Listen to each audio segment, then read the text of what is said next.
the question about my work, I think, is really an important one for this discussion because you're all Aboriginal people. And I think about how is science, how is it relevant to me? Like, why would it be important to me? Is it important to me? Do I need to have that to live in my community and to be a part of my community, and especially to live up to my responsibilities as a Spelu person, as an Aboriginal person? What kind of connection does it have to that? Well, it's one of the reasons that I am involved in the work that I'm involved in. It's one of the reasons that I decided to go so many years of schooling, right? Schooling is a really difficult thing in terms of, not high school, but also, this kind of institution here, the academic institutions like universities and technology centers and colleges. It's not an easy thing for us as Aboriginal people, as all of you know, because it has such a different way of thinking and a different way of relating and a different community aspect. So for me it was difficult to decide whether I wanted a university, education. But as soon as I started university, I started realizing that there's a lot of things that our people know. There's a lot of things that was knowledge that's really important, that's related to our responsibilities, that's related to our connections, and that we're forgetting about or we're losing contact with.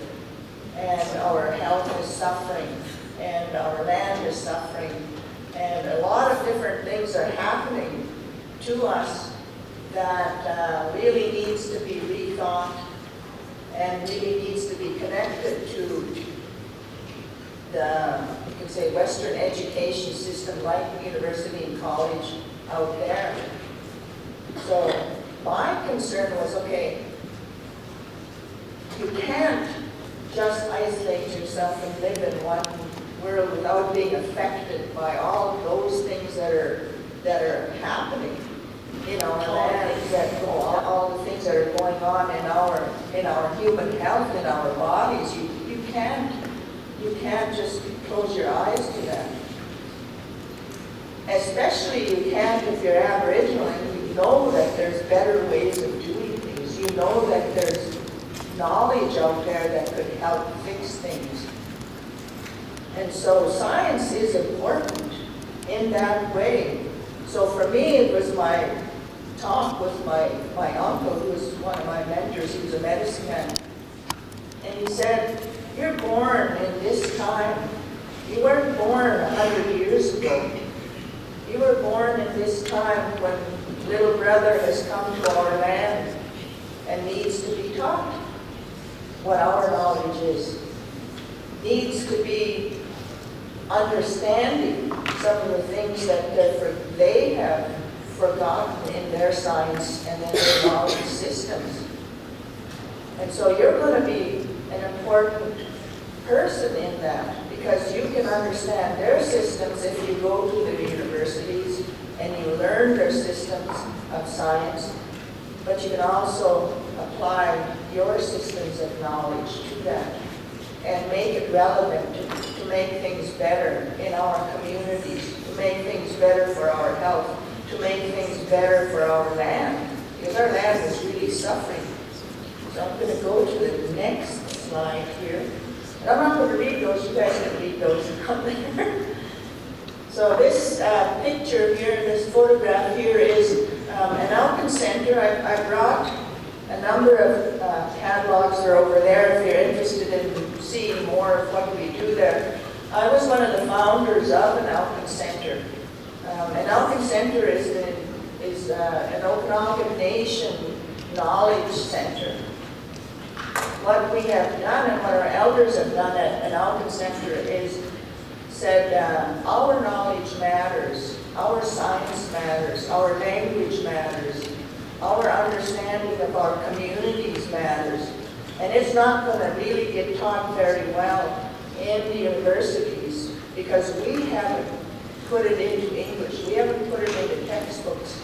So we have to do a lot of research, and we have to put that knowledge together with the universities and what they're teaching and what they're good at in their areas of science. So an Alkin Center is a unique kind of way of doing that.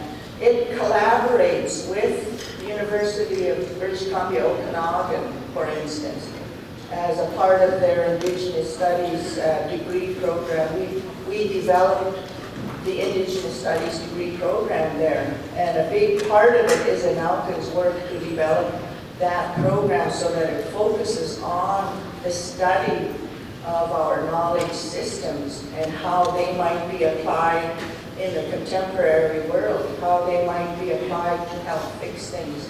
Because our people, when they go to university, they need to have something to bring home.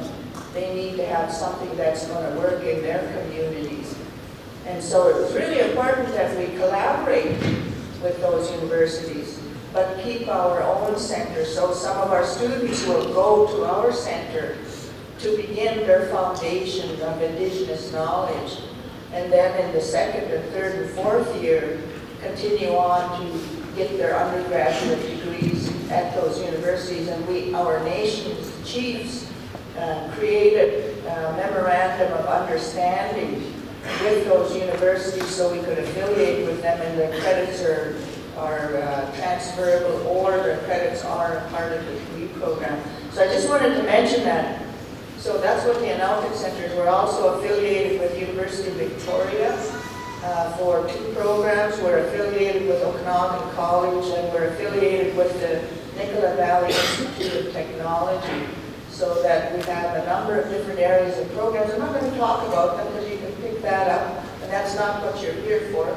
But I wanted to make that point that it's really an important part of looking at science and technology, and the necessity for people like you to bring back to the communities the tools we need to make those changes that you all know need to be made in our communities. So I'm going to go to the next slide here. So I was thinking about science in a number of different ways, that really what science is from the Western perspective is a way to be able to understand things. It's a way to be able to observe it, experiment in different ways, to determine whether or not you can find some kind of stable fact or some kind of specific information. But it's really about the understanding of things that are important to us, understanding what the stars are about, understanding what biology is about, understanding how things work in the physical world. All of those things are because our minds as human beings are made to try to understand things. The Creator created our minds to be able to ask those questions and to want to know things, to have knowledge, in other words. So it's really about knowledge, about human knowledge. And it's really, science is really a way that has been put together to make it as stable as possible in terms of what we know. So in other words, if you're a scientist and you say, well, this works like that, well, somebody should be able to come and say, well, can you prove it? And you should be able to prove it, right? And so that proof and that evidence always has to be made clear so that you could say, well, there's the evidence, there's the proof. In other words, there's a fact, there's truth, and it can't be changed or it can't be questioned in the best way that you can. And in that way, our knowledge through science becomes something that's you can depend on. It's not somebody's guess, and maybe you can use it to survive on, and then all of a sudden, if somebody's guess and they were wrong, well, you'd be in big trouble. Especially where medicines are concerned or where technology is concerned, you could make a big mistake, right? So it has to be really, really factual, and it has to be dependable. And so that aspect of dependability is really an important aspect of science.